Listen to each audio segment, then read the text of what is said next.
Добро вечер.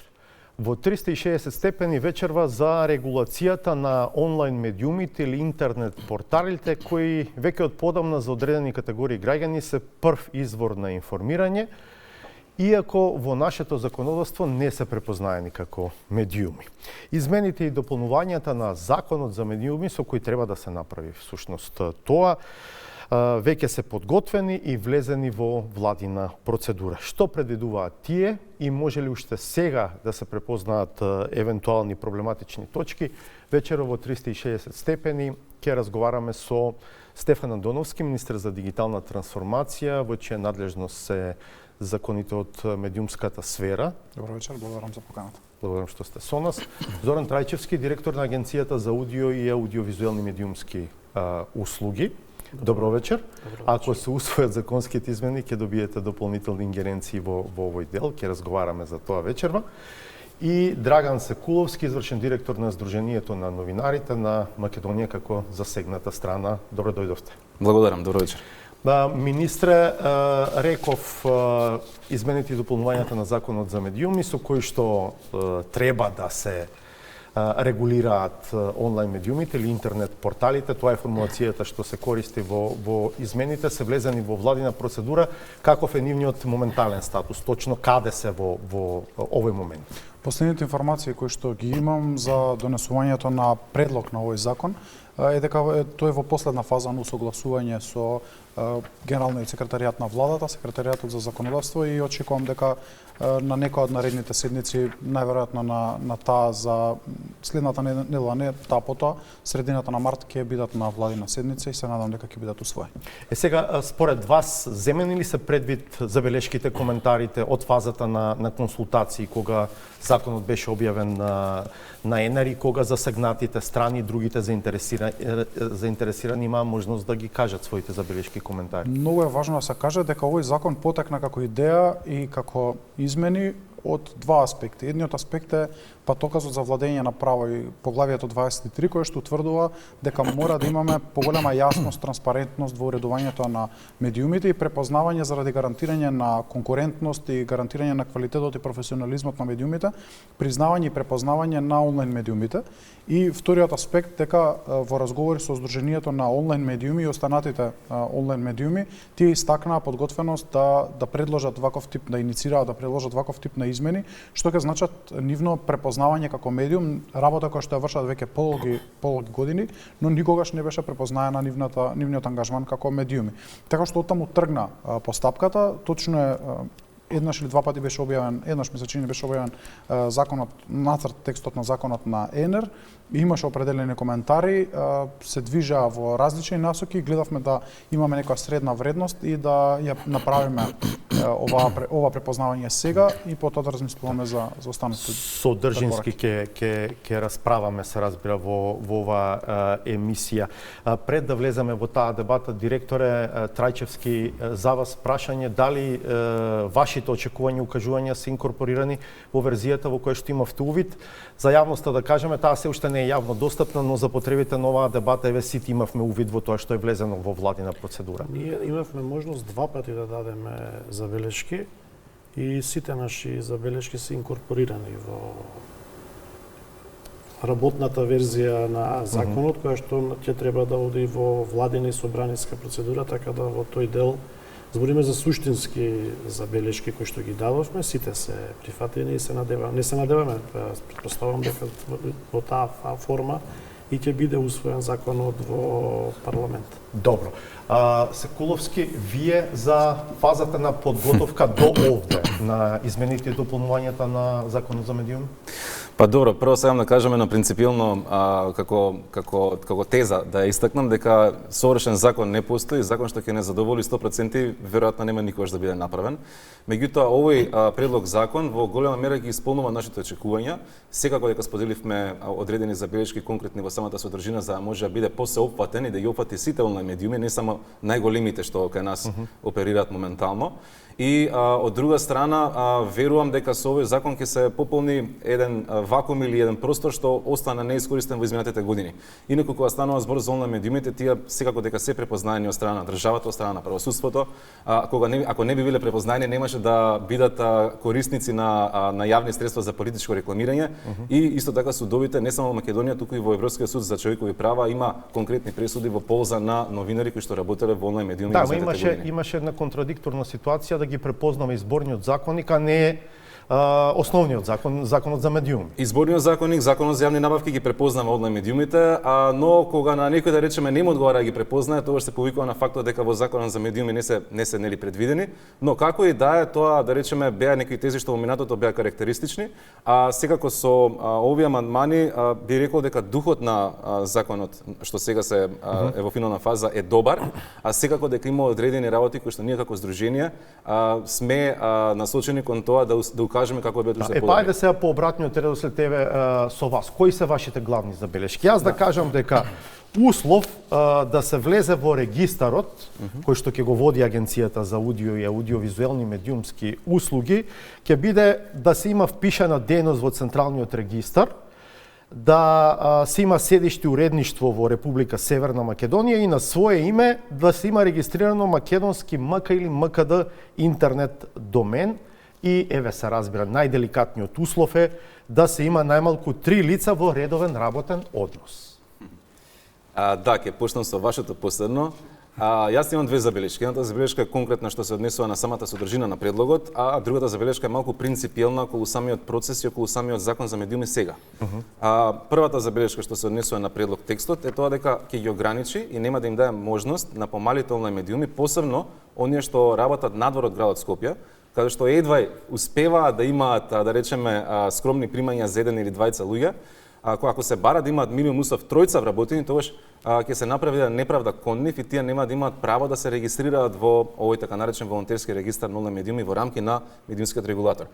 Тоа што ние го предлагаме е на еден начин да се направи исклучок, или можеби исклучок не е најдобар збор, нели, но да се има разбирање за медиумите што работат надвор од Скопје во малите средини, кои што задоволуваат одредени информации од локален јавен карактер. На тој начин ќе им се даде шанса да бидат од тој регистар, бидејќи долку не се, така може да имаме ситуација каде што големите онлайн медиуми ќе стануваат уште поголеми, а помалите... Како според вас тоа да се направи? Како да се направи таа разлика?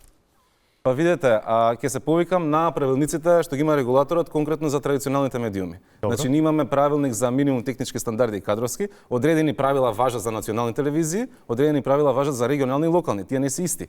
Така, по таа логика и по таа инерција може да се направи модел во кој што ќе бидат вклучени и помалите онлайн медиуми надвор од градот Скопје во овој така наречен регистар на онлайн медиуми. Министерот сега за коментар, па ќе ве вклучиме и вас. Прво, како стигнавте до таа бројка, да бидам прецизен, најмалку 3 лица во редовен работен однос, така пишува во ова што го видовме. Постојат два екстреми. Едниот екстрем е да не се смета вработувањето. Што значи дека секој би можел да регистрира онлайн медиум интернет портал, независно од тоа дали има или нема вработени. Тоа беше едниот екстрем. И вториот екстрем е да бараме сериозна бројка на вработени, нешто што го исполнуваат, да речеме, телевизиите од локален или национален карактер, или пак нешто што го исполнуваат радијата, или пак весниците. Ние се одлучивме за едно, да речеме, средно решение, но затоа што и во една од вашите претходни емисија и денеска беше покренато тоа прашање, вели се стават во понеповолна состојба оние кои нема да се регистрираат. Овој регистар е регистар на професионални онлайн медиуми. И тој регистар е прво не е задолжително да се регистрирате, вие ќе продолжите да функционирате и без да се регистрирате. И второ, со измените на овој закон ние не нудиме никакви поволности на медиумите кои што ќе се регистрираат како онлайн медиуми. За сега. Со овие измени на законот. Да. Ние ниту даваме субвенција на тие кои што ќе се регистрираат, ниту некои поголеми примања, ниту некои погодности. Тоа сега никој не го кажува, но веројатно во иднина сепак ќе има и други законски измени. Се движиме кон професионализација и бараме да овие медиуми, онлайн медиуми кои што ќе се регистрираат, на вистина бидат еден медиум кој што е респектабилен. Ако се согласите дека медиум респектабилен медиум е медиум кој што има повеќе вработени, кој што продуцира своји вести, кој што продуцира своји информации, и заради тоа ја ставивме летвичката на тројца вработени. Нема да се сложам само една реченица, нема да се сложам со оваа разлика локална телевизија, национална телевизија еднакво на локален онлайн медиум национален, затоа што никој не може да спречи да еден локален медиум кој што е, да речеме, регистриран во Велес, не може да споделува информации за Доналд Трамп, за состојбата во Украина, за европските интеграции на Македонија, за тоа што прави владата. Никој не може да го ограничи, като тој ќе споделува исклучиво и само локални вести. Но тој разликата може да ја прави со локалните вести и тоа е спецификата која што, на пример, веројатно би ја имал некој портал со седиште во Велес, а не некој во Скопје. И јас се сложувам дека треба да ги поддржиме. Има помалку интерес да ги објавуваат. Јас се сложувам дека треба да ги поддржиме, особено локалните медиуми во локалните средини. Зошто и како? Тоа е обврска и на општините, кои што можат своите информации за граѓаните ги пласираат на овие онлайн медиуми, кои што еве не се регистрирани во Законот за медиуми, никој не може да им го забрани тоа. Истовремено ние мораме да покажеме едно ниво на квалитет и професионалност на национално ниво.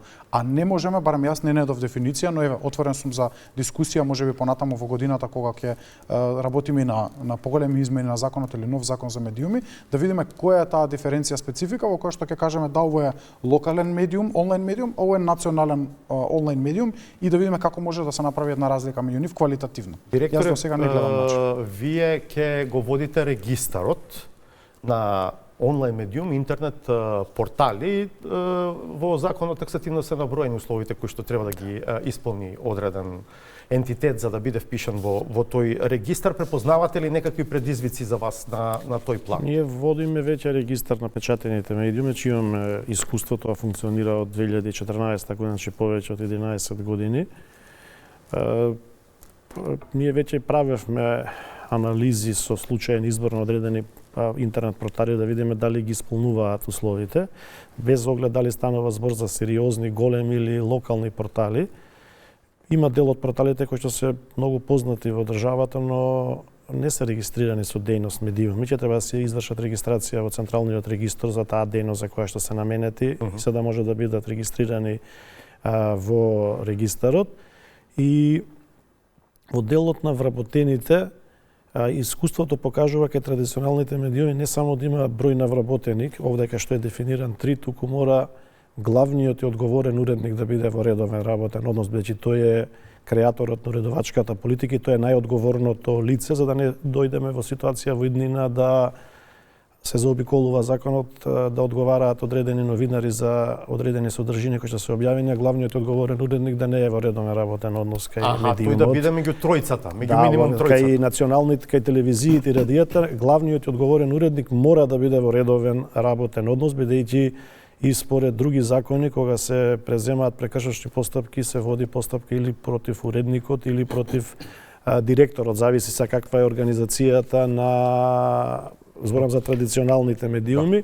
И ние имавме предлог, тоа што го кажува Драган Секуловски, некоја категорија да има, не зборуваме локални, туку мали портали кои што би се дефинирале согласно законот за аудиовизуелни медиумски услуги како непрофитни организации, такви имаме непрофитни радија, кои што би имале поволности во бројот на вработените, ние предлагавме еден, но тие ќе треба да бидат регистрирани во Централниот регистар како непрофитни медиуми, нема да имаат право на реклами, нема да имаат можност да остваруваат профит.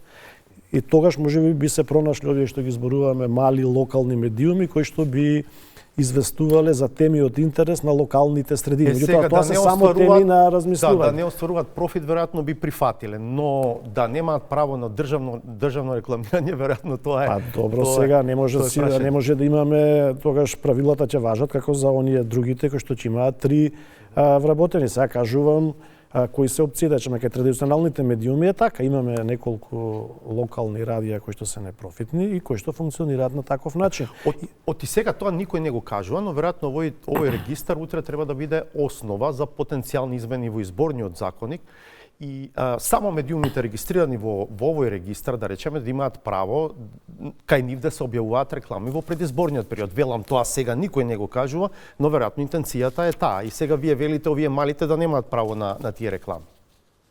А видете сега, сегашниот закон, оваа верзија што е во процедура, не предвидува такво нешто. Има тројца вработени. Сега, ако одредена група на портали сметаат дека се тоа престроги услови за нив, тогаш и дека работат на локално ниво и за да можат да обстанат, би сакале да имаат, значи минимумот е да има еден вработен од 3, сега ако намалиме колку ќе биде тоа? Значи мора да биде најмалку еден вработен, но во таква ситуација, ако сакаат да работат, би било добро да работат како непрофитни установи, односно непрофитни организации, на тој начин и ќе бидат запишани во регистарот, но од друга страна ќе имаат и можност да имаат само еден вработен. Сакуловски, имате нешто да коментирате? Само сакам да кажам дека да, сега кога се важни техничките детали, меѓутоа понекогаш ако имаме преголема обседната со тие технички детали, ја забораваме суштината. Суштината е тоа што според вокабуларот на моите колеги во Македонија моментално постојат региони кои што имаат така наречени медиумски пустини. Тоа што значи имате цел населен регион кај што практично речиси да нема ниту еден медиум. И сега тоа не се одразува само на тоа подрачје кај што живеат, да речеме, одреден број на граѓани, туку може да се одрази на национално ниво. Ако таму се случи некој настан, едноставно достигнат новинари или медиуми од друг град или од Скопје, можеби веќе ќе биде премногу доцна. Затоа е важно да се негува културата дека малите локалните медиуми се важни и треба да се направи напор како да се обезбеди тие функционираат не само за да се задоволи потребата од информација од локален јавен карактер, туку да се задоволи и потребата на национални интереси да имаат исто така и вопитност за локални теми. Андоновски, измените и дополнувањата ќе одат во редовна процедура. Да, измените дополнувањата ќе одат во редовна процедура. Мислам дека по завршувањето на владината постапка отприлика месец до месец и пол би поминале во собрание. Ќе бидете отворени за евентуални промени во таа фаза? Доколку има некои барања кои што навистина се реални, а ние не сме ги зеле предвид, измените не се многу обемни, тоа се 2-3 члена, подготвени сме да разговараме, но до сега од тоа што гледам нема некои суштински проблеми со законот кои што би барале промена во фаза во собрание. Ова со локални и регионални не го сметате за проблем? Па не го сметам за проблем од една единствена причина што нема никаква погодност дали сте регистрирани во регистарот или не сте регистрирани. Повеќе сметам дека медиумите во оваа измена, ние сега зборуваме за оваа измена. Некоја следна измена на законот можеби ќе има поголеми промени, па тогаш ќе размислуваме за ваков тип. Поентава која е? Дел од медиумите бараат да бидат регистрирани како медиум за да ги заштитат своите права не само во Македонија, туку за да ги промовираат своите права и надвор од Македонија, да бидат членки на светски здруженија и така натаму, а го влечат тој легитимитет ќе го влечат од регистарот кој што ќе можеме да го имаме во агенција.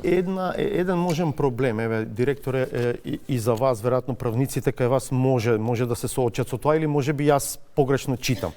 Законот оперира со термин најмалку 3 лица во редовен работен однос. Во редовен работен однос. Го отворив Законот за работни односи, редовен работен однос не постои како термин. Дали утре кај вас може да се појави проблем, да речеме, ако треба да регистрирате што ќе подразберат правниците под редовен работен однос, ме разбирате? Ако го направиме паралела со традиционалните медиуми, тоа значи да има тројца вработени со полно работно време. Сега, ако е проблематична дефиницијата, мислам дека тоа кажува министерот во владена или собраниска процедура ќе биде усогласена, можеби и сега во оваа фаза Секретар за законодавство ќе каже точно како треба да биде терминот. Меѓутоа, кога се зборува за редовен работен однос, се мисли за тројца вработени, претпоставувам новинари, кои што ќе бидат со полно работно време. Јас ќе потсетам на случајот со надзорот над Бехтел и НК, ако се сеќавате, една од фирмите таму прикажа соодветен број на вработени со вработени над 40 часа. Значи во дополнително работно време законот дозволува уште 10 часа да можете да работите на друго место. И сега во случајот ЈПДП, во таа јавна набавка, тие пријавени во таа фирма над 40 часа ги призна за вработени. Велам да не се доведете во таква ситуација, министре. Па, од коментарите и дискусиите кои што ги имавме во изминатиот период, дадов насока да се внимава на ова прашање и мислам дека во последните усогласувања кои што се во тек во моментов, ќе го имаме разрешено ова прашање. Инаку се согласувам со ставот, ние треба да размислуваме на полно работно време и редовен работен однос, не ангажман на договор на дело, не ангажман на 2-3 часа, 5 часа дополнителна работа, туку на полно работно време. Тројца со полно 40 часа вработени на тоа. На тоа ќе се мисли уште една, да речеме, потенцијална пречка. Што ако во денот на регистрирање ги има тројцата вработени, а од утре дента веќе нема. А видете сега... Вие имате ли механизам тоа толку брзо да го проверувате? А ние толку брзо, сега не зборуваме за часови или за неколку дена, но ние имаме соработка и подпишуваме меморандум за соработка со Агенцијата за вработување. Тоа истото се случува и со традиционалните медиуми. Тие имаат поголем број на вработени, но се случува да во одреден дел од годината, некои, посебно зборам за помали медиуми, да ги отпуштаат вработените, меѓутоа ние повеќе пати во текот на годината, само иницијативно, на наша иницијатива проверуваме, правиме контрола во Агенцијата за вработување и гледаме дали се исполнети условите, а некогаш тоа го правиме и по пријава или представка. Така да мислам дека не име од интерес на сериозните медиуми да прават вакви ситуации во кои што на денот на пријавување ќе проверат, а потоа ќе... Зашто ние кога бараме вработување од Агенцијата за вработување, добиваме историјат. Значи, не само ако тоа се случило, тогаш ќе бидат предземени мерки согласно прекршочните санкции во законот. Така да, сега овдека зборуваме дека сакаме да надминеме проблеми кои што ги има изминатиот период и општеството се жали на тоа да се објавуваат дезинформации, лажни вести, клевети, политички измислици од страна на портали, за кои што потоа, ако ќе сака тој што е засегнат, дали станува збор за физичко лице, политичка партија, друго правно лице, едноставно нема против кого да преземе активност. Сега да го избегнеме тоа, мислам, од друга страна да се подигне нивото на професионализам. И трета работа, тоа што рековме во иднина со изменен изборниот законник, да учествуваат во распределбата на средствата само оние портали кои што ќе бидат навистина професионални, би биле дел од овој регистар. Министерот засега не сека да зборува за тоа, тој се фокусира само на овие измени, но веројатно интенцијата е таа, иако никој тоа не го кажува. Секуловски, вие откако измените ќе поминат на владина седница, претпоставам ќе ги анализирате и можно е да произлезат од вас сугестии за евентуални корекции? Па да не бидам сватен погрешно, веќе се анализирани, веќе имаме предлози кои што и се делумно комуницирани со Министерството.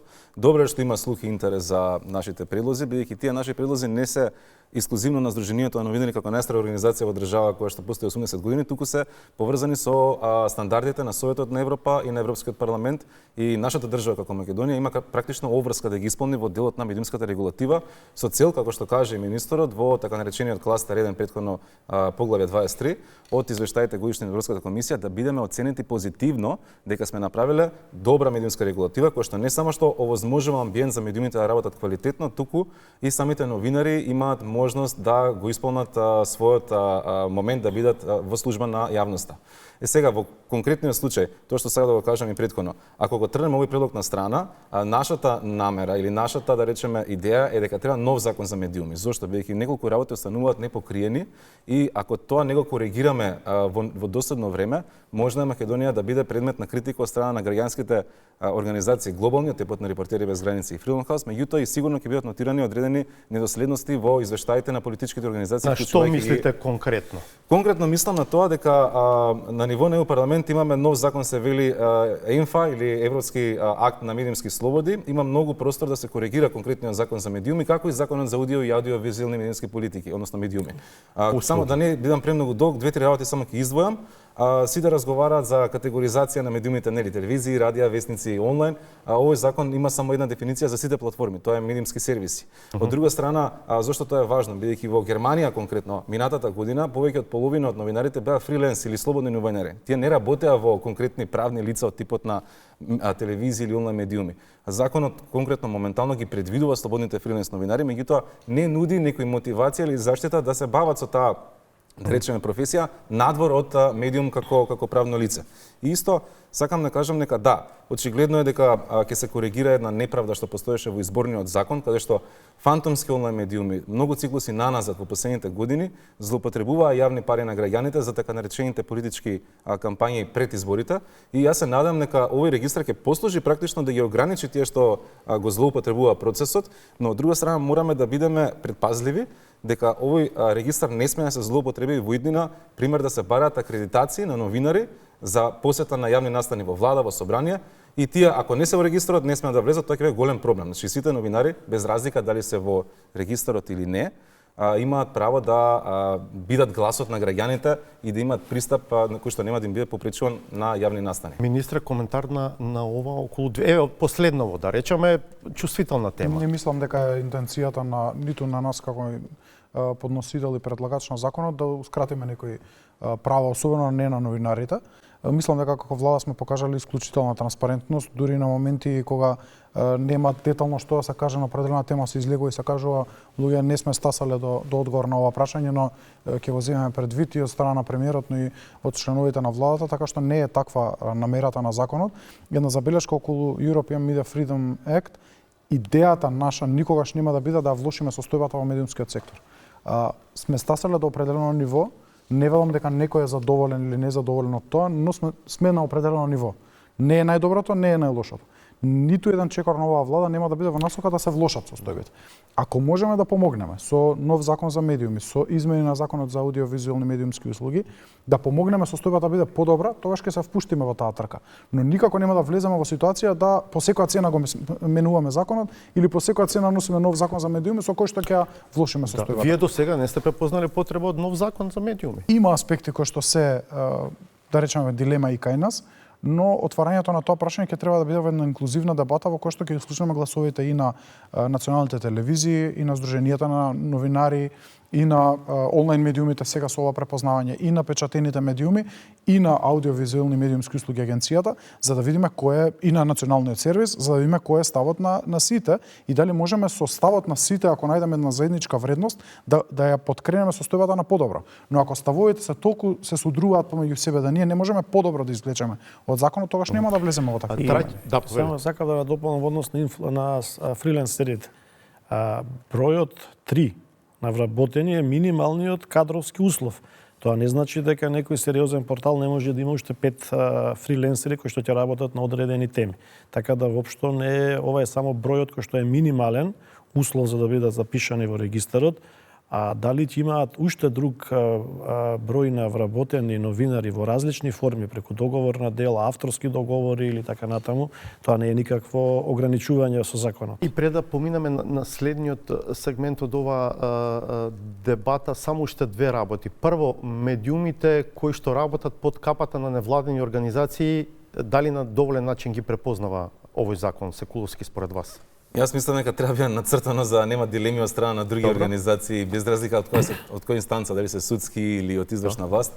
Затоа што има кредибилни, влијателни медиуми во нашата држава кои што работат правниот статус им е здружение на граѓани. Впрочем, тоа беше една од забелешките што ја доставивме на ИНР кога законот беше транспарентно објавен, дека потребно е одредени дефиниции да се зајакнат со цел да нема ситуација кога некој ќе ги толкува погрешно. Сега за сега дефиницијата да речеме е добра, меѓутоа може да се истакне малку повеќе со цел да не се спори легитимитетот на медиумите онлайн кои што се регистрирани според закон за граѓански организации и фондации. Ама и тие ќе треба да прават некакви измени во централен регистар, така? Имаат повеќе опции да го направат тоа, дали да регистрираат нова фирма која што ќе се занимава со медиумска дејност или да отворат подружница, сега тоа си е нивна одлука, меѓутоа за да бидат запишани во регистарот мора да напишат да добијат од централен регистар тековна состојба во која што пишува дека се занимаваат со медиумската дејност.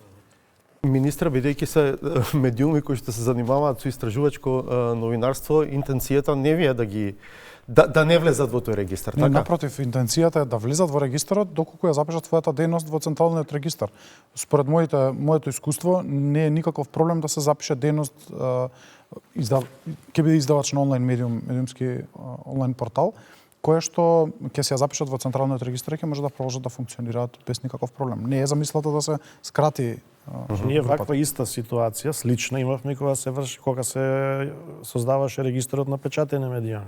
За да не ги спомнувам имињата, многу познати печатени медиуми беа регистрирани во централен регистар како произведувач и дистрибутер на безалкохолни пијалоци. Дистрибутер на поштенски марки. Значи, нашле некаква модус и издавале печатен медиум години, децении наназад, а биле регистрирани.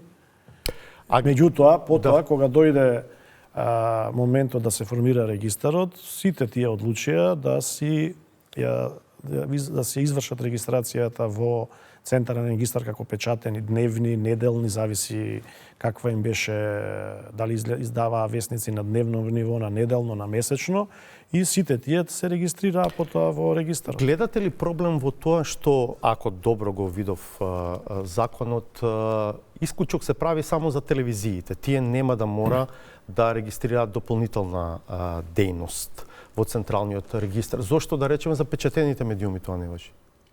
Во принцип, идејата беше да не создаваме едно дуплирање кое што се случи во фармацевскиот сектор, а и создае конфузија и кај граѓаните и кај регулаторите, а тоа е да форсираме по секоја цена да имаме различна фирма, а на една иста институција. Тоа за телевизиите.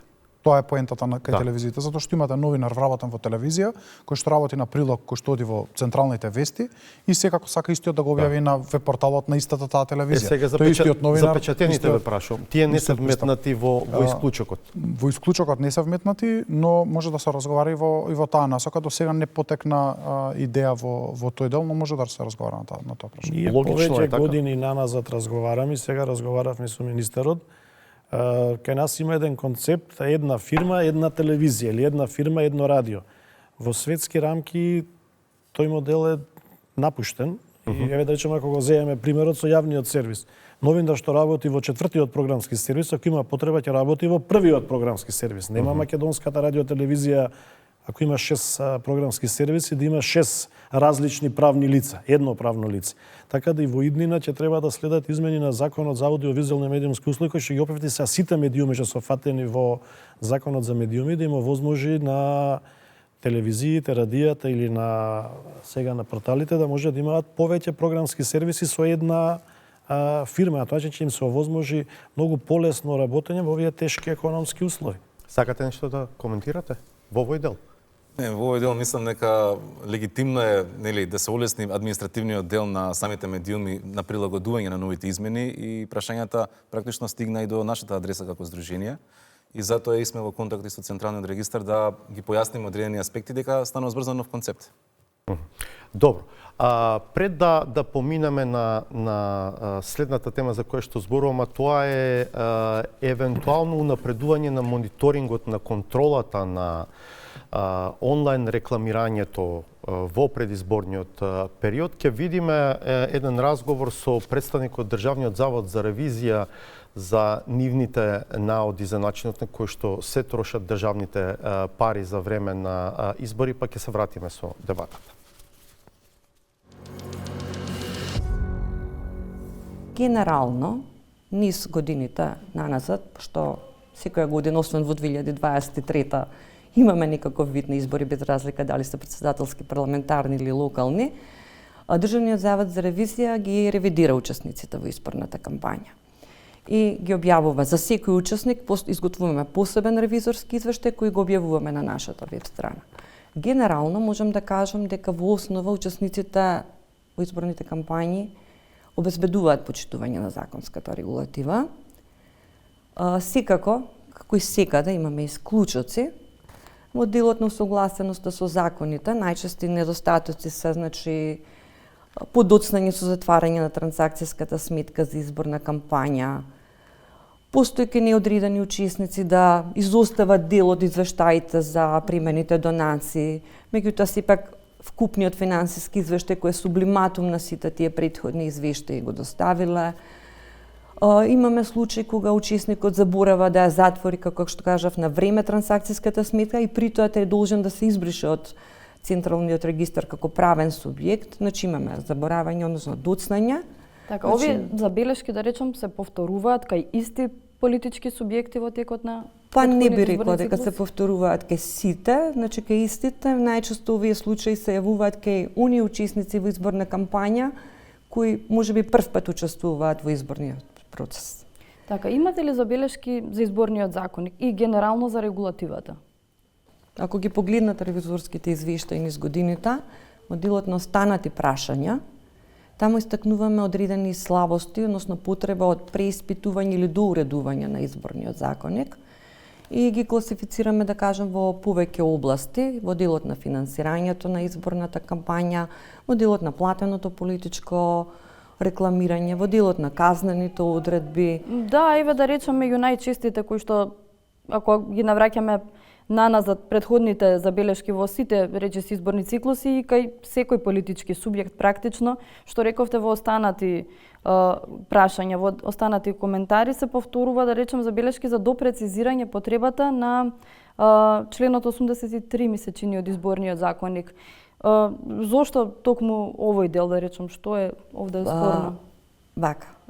Политичките партии согласно закон за финансирање на политички партии добиваат секоја година од буџетот на државата средства за редовно работење на партијата. Во членот 83 од изборниот законник, каде што се уредуваат изворите на финансирање на изборната кампања, дадена е можност средствата од редовната сметка на политичката партија да се префрлат на сметката за изборната кампања. Имаме партии и учесници во изборна кампања кои единствените приходи на сметката за редовно работење е само од средствата од буџетот. И тие пари нормално ги префрлаат во за потребите на изборната кампања. Да, еве дури Каде настанува проблемот? До 90% ми се чини. Да, има каде што партии. целата изборна кампања учесникот е токму со средствата од редовната сметка кои се од буџетот. Каде настанува проблемот? Во членот 88 од изборниот законник е уредено дека средствата за изборите се обезбедуваат од буџетот на државата, се исплаќаат преку ДИК. При тоа е уредено дека 1/3 од тие средства се за надомесна дел од трошоците за учесниците во изборната кампања, тоа е платеното политичко рекламирање, додека останатите 2/3 се за останатите изборни дејствија, значи за изборните комисии, за изборниот материјал, рекламирање, објавување на соопштенија во врска со изборите. Со самата можност, значи висината на платеното политичко рекламирање е уредена во изборниот законник, значи 2 евра доколку изборите се во еден круг, 2 евра по запишан избирачна територија на републиката и плюс дополнително 1 евро доколку има, ако се работи за председателски избори, нели, дополнително 1 евро за бројот на избирачи на територијата на државата и за локалните избори за оние места каде што ќе има согласно бројот на избирачи на таа единица.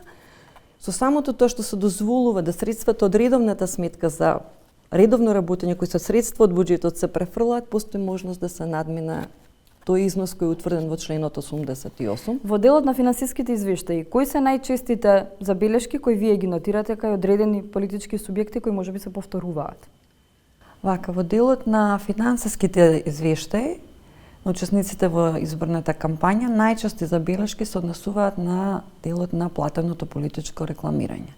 Што тоа значи? Значи, дел од учесниците најчесто или не ги прикажуваат во целост или ги изоставуваат да ги прикажат средствата кои им се добиени за платено политичко рекламирање. Како причина најчесто е тоа што овие средства не легнуваат на сметката на учесник, на трансакцијската сметка за изборна кампања, туку директно од Државната изборна комисија со договор за асигнација се исплатуваат до медиумите преку кои е извршено, реализирано платеното политичко рекламирање. Гледате ли конкретно слабости во делот на платеното политичко рекламирање кај порталите? Значи, останува еден вакуум, да речем, во мониторингот на рекламирањето преку интернет медиумите или порталите. Што тоа значи? Значи, за мониторинг на платеното политичко рекламирање преку радиодифузерите, радијата и телевизиите, мониторинг врши Агенцијата за аудиовизуелни медиумски услуги. Меѓутоа, мониторинг над објавувањето на банерите на порталите нема воспоставен надзор, нема институција која го следи политичкото рекламирање.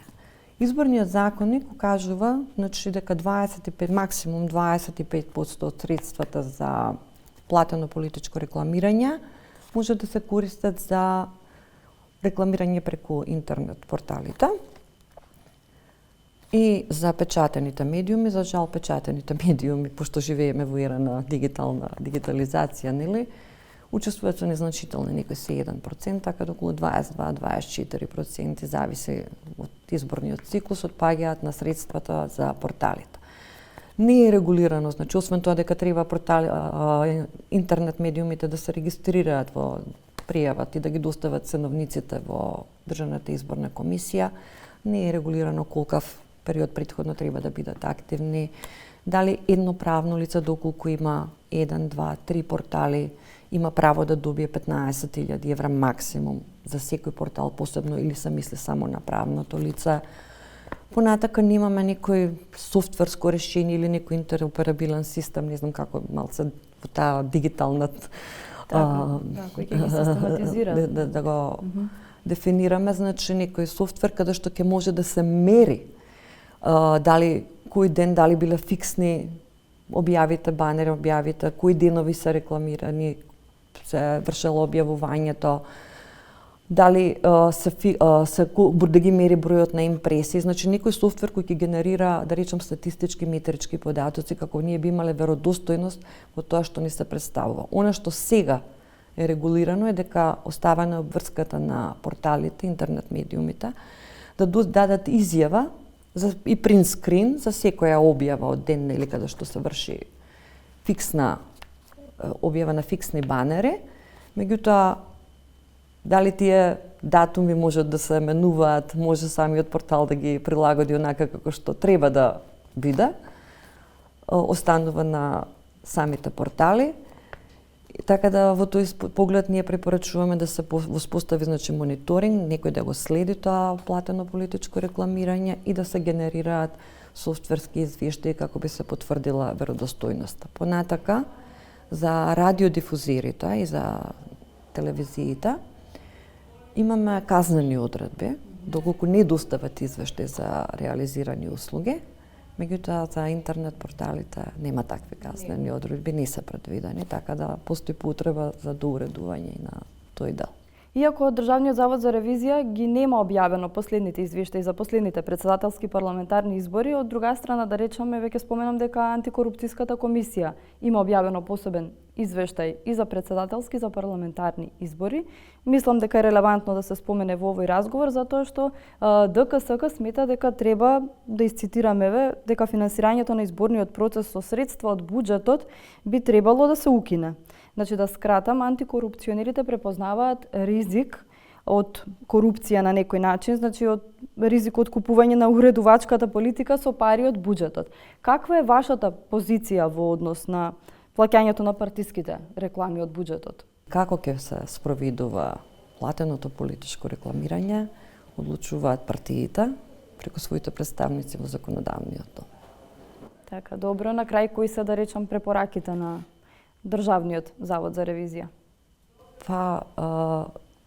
Составен дел на секој извештај и секоја состојба која утврдуваме се препораките кои ги даваме за надминување на состојбите. За разлика од останатите, да речем, политичките партии кои секоја година тие се, да речем, постојани субјекти, некои подолгорочни субјекти. На ревизија, да. Учесниците во изборната кампања се субјекти кои постојат само и се регистрираат само за изборниот процес. Така да невозможно е да го следиме постапувањето по препораките и во самите извештаи ние не даваме препораки за постапување до учесникот во изборната кампања. Нормално во текот на ревизијата и одржуваме контакти, разкомуницираме со субјектите, му кажуваме на слабостите им, ги насочуваме како да постапуваат во идните периоди. Во делот на останати прашања, каде што ги истакнуваме главните состојби, да кажеме, кои сметаме дека влијаат пред се во законската регулатива и се на некој начин можеби причина за одредени состојби, сметаме дека надлежните институции треба да постапат по тие укажувања кои ги даваме секоја година, мислам, во секој извештај, ревизорски извештај, во континуитет, да постапат како би се надминале тие состојби. И оно што исто сметам дека е многу битно и за учесниците во изборната кампања е да се одржи едукација. Значи, со последните измени во изборниот законник, во рамките на Државната изборна комисија е предвидено да се формира посебна центар за едукација, кој треба да ги едуцира сите засегнати страни и учесниците во изборната кампања, меѓутоа малце поголем фокус да се стави во делот на финансиското известување. Мислам дека тоа ќе биде едно од клучните чекори кои треба да ги направиме како би се учесниците во изборната кампања би ги надминали и оние, да речем, слабости кои сега ги утврдуваме, би ги надминала. Ви благодарам. Ви благодарам и вам. Иако во овој момент министерот не сака да зборува за тоа, директорот Рајчевски веќе го спомна и вие Секуловски, веројатно утре треба да се очекуваат иницијативи за промена на изборниот закони кои што ќе предвидат дека за рекламирањето во предизборниот период ќе може да конкурираат само онлайн медиумите, односно интернет порталите кои што ќе бидат дел од регистарот кој што ќе го води Агенцијата за аудио и аудиовизуелни медиумски услуги. Секуловски, по вас тоа е добар пристап? Па, ние мислам дека како здружение во односно имаме конзистентен став 10 години наназад дека пристапот на платени средства за политички кампањи треба да се укине едноставно. Од државата. Од државата, да. Од државата. Но во тој случај јавниот сервис ќе има простор да ги нуди тие услуги на партиите или на кандидатите за председател, да речеме, во зависност каков тип на избори станува збор, бесплатно. Постојат такви модели во Европа, а при компаративно анализирање на оваа тема на континентот доаѓаме до заклучок дека овој пристап каде што агресивно се трошат, да речеме, средства на граѓаните за политичко рекламирање, полека се напушта од одредени напредни демократии. И затоа треба се најде некој можеби нов модел како да се таргетира ова прашање, како некој што бил член во работните групи во рамки на Министерство за правда, бидејќи надежноста на изборниот закон е во портфолиото на правда. Во последните 10 години можам да кажам дека ниту една партија, ниту малата, ниту најмалата, ниту најголемата немале слух за укинување на овие средства. И секогаш го има тој момент, може би поконструктивен пристап е како тие средства кои веќе постојат да се искористат на начин што ќе има транспарентност и како да се избегнат моменти на потенцијална злоупотреба од користењето на исти. А има индиции, па дури докази дека тоа се случувало во минатите изборни циклуси.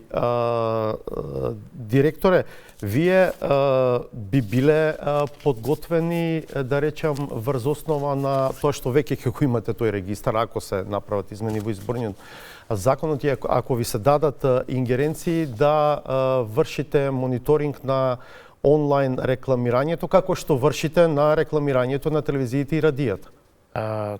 Под услов само оние портали интернет кои што се регистрирани во регистарот да можат да користат средства за платено политичко рекламирање од државата, има логика агенцијата да врши мониторинг на платеното политичко рекламирање.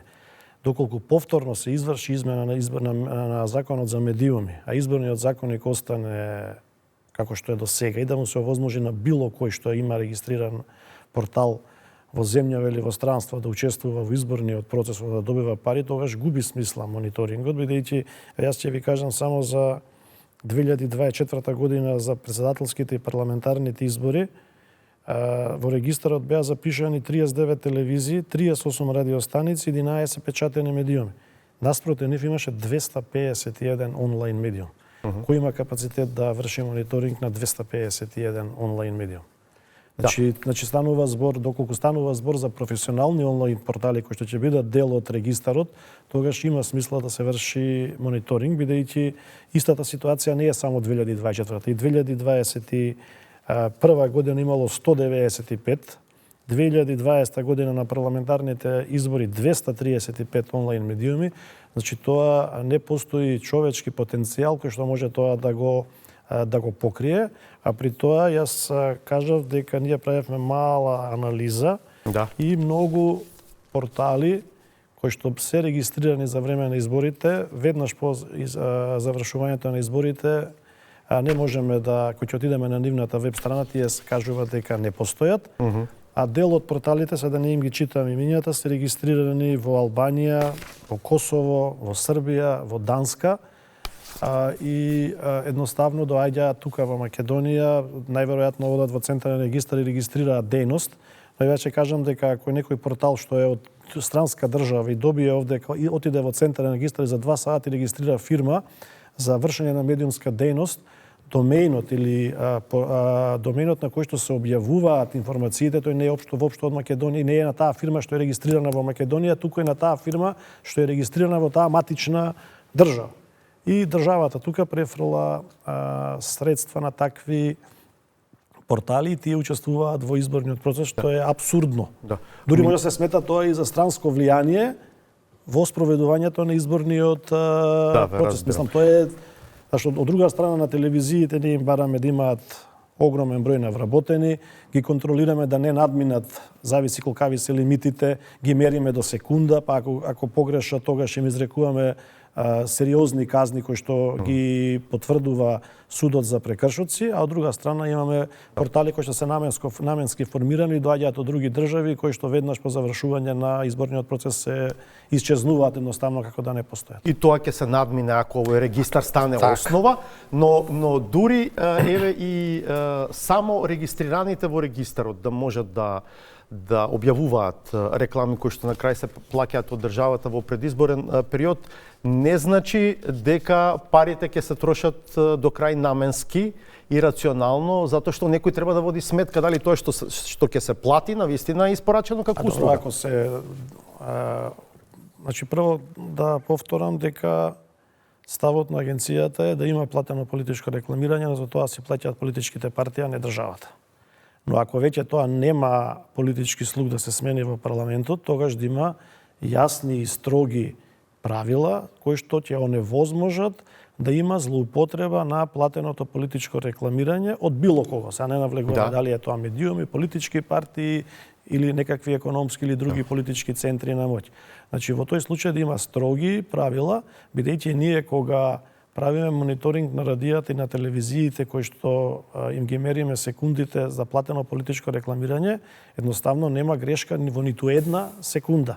И се додека не бидеме ние сигурни, не се усогласиме со медиумот за точното време за кое што тие емитувале платено политичко рекламирање, ние воопшто не даваме извештај до Државната изборна комисија за да тие можат да извршат изборна. За разлика од порталите каде што докажувањето оди со еден принт на банер на А4 лист со подпис и печат од одговорното лице на тој медиум, дека еве на тој ден тој банер бил објавен, иако во современиот свет цените одат по 1000 импресии на банер или еден ЦПМ, тоа никој не го мери, никој не го брои и тука веројатно настануваат злоупотреби. Ако влезат интернет порталите согласно новите изменења за избор на законот за медиуми во изборниот законник, тогаш ќе треба да бидат и дефинирани правила врз основа на кои што ќе се врши мониторинг и најверојатно ќе биде задолжена агенцијата да донесе и методологија некаков. Но сега зборуваме само за некоја потенцијална идна ситуација. Така, Андоновски не е во вашата сфера ова, со сите огради дека може да му влезете на теренот на колегата од Правда. Вие, еве, сепак сте политичар, гледате ли некаква логика во ова што го зборуваме? Затоа и не се впуштам во подетална дебата. Прво е во ресорот на Правда, а второ, принципиелен став имам и го држам веќе подолго време, дека изборниот законник мора да биде донесен со консензус во собранието. Добре. Се правеа бројни напори, дел беа спомнати, да дискусијата се префрли на страната на Министерство за правда, исклучиво невладен сектор. Јас не велам дека не треба да бидат вклучени сите, но на крајот одлуката носат тие кои што учествуваат во играта, а тоа се сите пратеници во собранието и затоа изборниот законник е одвоен од побрзата постапка со новиот деловник и тој може да биде предмет на блокирање во рамки на собранието, што се случи како пракса и претходно.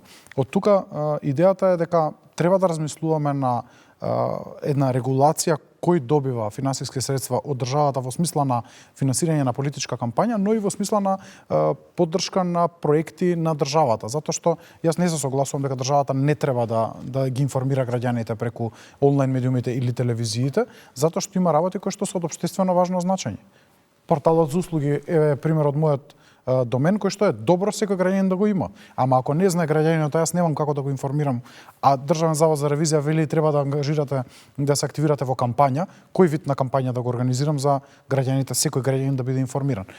Мислам на политичко. Ама ова е сега надвор од ова што го зборуваме. Ние зборуваме за изборниот законник за политички кампањи, но беше спомнато државата да прави кампањи. Во таа насока сметам дека државата треба да има начин како да ги информира граѓаните, а тоа да не биде исклучиво и само јавниот сервис. Секако постојат софтверски алатки кои што го следат ова што вие го спомнате, колку импресии има, колку време банерот бил поставен, дали во текот на целото време и маркетинг агенциите кај нас со години веќе ги користат овие алатки, не се ништо многу сложени, многу едноставни се за користење, но при потенцијални измени мислам дека треба да се разговара и со АВМУ и ќе се најде начин или модалитет како тоа да биде наједноставно можно направено. Многу е полесно да се следи тоа што се случува на портали отколку тоа што се случува на телевизии или пишани медиуми, но треба само да се има волја. Да, алатката се вика ад сервер и не е воопшто комплицирана. Еве како некој како инсайдер, да речеме, од последните избори, само ВМРО ДПМН направи напор да следи дали тоа што го нарачала е испорачано во смисла на импресии од порталите. Ни една друга партија не беше заинтересирана за тоа, но јас прашувам и велам дека државата треба да биде заинтересирана, а не само партиите, бидејќи сепак на крајот се трошат народни пари. Сакавте нешто да коментирате? Сакав да кажам, може да дојде некој недоразбирање. Ставот на агенцијата само за платеното политичко рекламирање, се само за изборниот период. Пракса е во земјите од Европска унија да има кампањи од страна на државните институции, но сите тие кампањи треба да бидат дефинирани во законот на транспарентен начин. Тие измени што беа направени минатата година, став на агенцијата е дека беа направени на брзина, без јасно дефинирана процедура и транспарентност и фаворизира одредена група на медиуми, а не дека не постојат пракса и законска регулатива во земјите од демократскиот свет каде што тоа се случува. За државно рекламирање надвор од изборен процес. Так. Да, ама до сега тоа не профункционира и не знам ни дали е точно, јас тоа не сум го проверил, дека наводно дури нема ни буџет за такво рекламирање за оваа година. Вие во текст со тоа? Буџетот треба да излезе од Министерството за дигитална трансформација во моментот кога ќе добиеме одговор од собранието, па владата, потоа кои се програмите, кои се средствата. Постапката во мојот домен постапката е завршена, но сето тоа зависи од комисија која што треба да се формира во собрание, од политички партии, па таа избира теми. Во тој дел не сум запознат до каде се состојат. А чувствувате притисок од заинтересираните, пред се од медиумите? Притисок не, затоа што ние нашата обврска ја имаме завршено, која што беше да испратиме допис до собранието. Сето останато не се согласувам, измените се навистина специфични.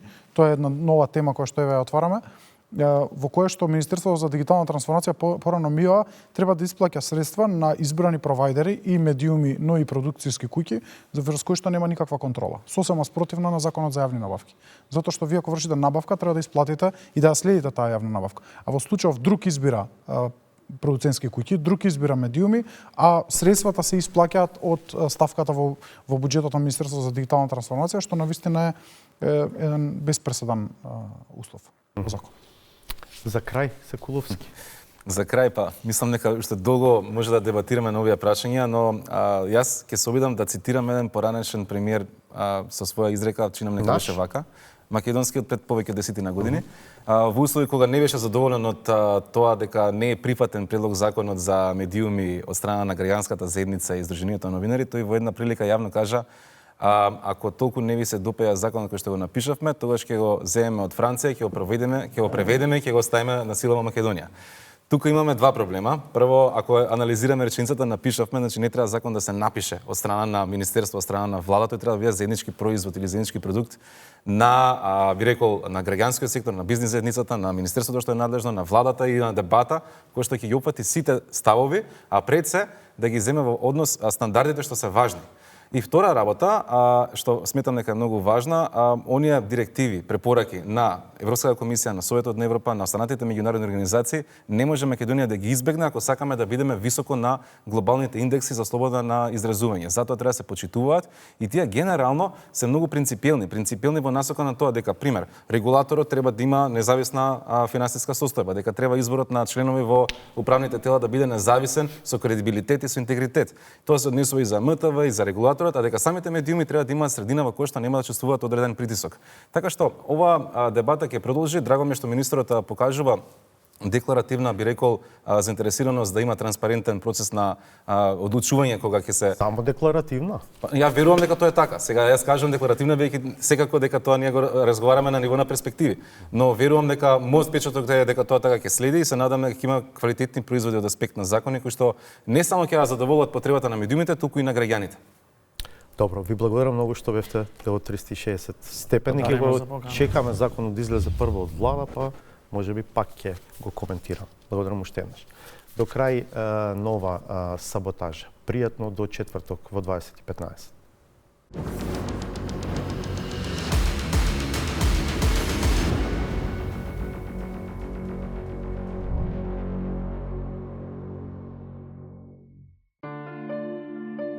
Грашокот е мешункаст производ, од кога ќе се отвори и биде замрзнати во кесичка или се стави во конзерва. Ако не се свари како што треба, тој е тврд и не е добар за консумација. Тогаш проблемот е или кај тој што го готвел или во рецептот. Епилогот изгледа уште долго ќе ја мачи македонската политичка кујна. Би замолила една работа. Граѓаните да бидат стрпливи, да почекаат малку. Времето ќе покаже кој бил во право, кој не бил и зошто се случуваше сето ова. Оставете на времето, ве молам, за многу скоро ќе ви биде јасно на сите зошто се случува сите овие работи. Гравот, за разлика од грашокот, се категоризира во друга група на растенија и тој подолго термички се третира. И кај него е важно да биде омекната според упатството за употреба. Неопходно е да се помине низ најмалку 2 води, па потоа да се стави на огин. Ама оној на синдикалниот лидер, иако 1. мај е далеко, изгледа веќе му е сварен. Почитувани, Сојузот на синдикатите на Македонија е киднапирана од СДС. Веќе подолг период, овој синдикат нема автентично делување, туку следи насоки на опозицијата. Иако е чудно во овие времиња некој да се потпири и да ги следи насоките на тие кои самите се уште не знаат кај одат, погледнато од друг ракурс, ја покажува таа мала хипокризија која се крие при користењето на алатките на пропагандата. Бидејќи е и повеќе од нормално, не синдикатот, туку партиите да се шлепаат на неговите политики. На штрајкот се појавија и пратениците од ВМРО ДПМН и членови на Комисијата за финансирање и буџет, кои изјавија дека даваат максимална поддршка на Сојузот на синдикати на Македонија. Го превзедовме тој ризик, свесни дека можеби ова наше доаѓање тука ќе го протолкуваат како политизирање на вашиот настан, што апсолутно го демантираме, бидејќи ние сме представници на народот. Представниците на народот секогаш треба да се грижат за него, па дури и тогаш кога се смета дека нивните чекори наликуваат на претходниците, кои токму поради таквото поведение го платија изборниот цех. Па на истиот начин, наместо зошто бифтеци, папаја и манго, се калкулира со ценовниците. Да ги побарате договорите од претходната година и договорите од оваа година од Службата за општи и заеднички работи и да ја направите споредбата. И тука да го поставиме прашањето додека секојдневно пласираат вести за повисоки цени, како е можно договорите да имаат пониски цени од оние кои што биле склучувани претходно. Излегува дека е барем поевтино од како и досега, на кое сериозно ќе му се ставеше на крај. Иако има уште многу тестови, меѓу кои и оној за узурпацијата на културното богатство, преку каприциозни градоначалници, кои наместо борба со нив, самите креваат дивоградби и тоа со символична намена. Согласно нели елаборатот за старата Скопска чаршија и режимот на заштита од прв степен, значи го нарушува интегритетот на старата чаршија и затоа треба да биде отстранета. И на крајот, исклучително е важно точно да се знаат поставените точки, како маркери за движењето.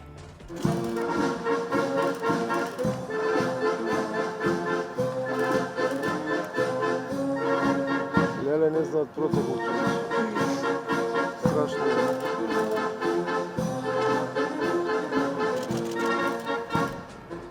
Ваквиот протоколарен гаф од 360 степени само ја подотвара вратата на сомнеш, дека постојано се вртиме во круг.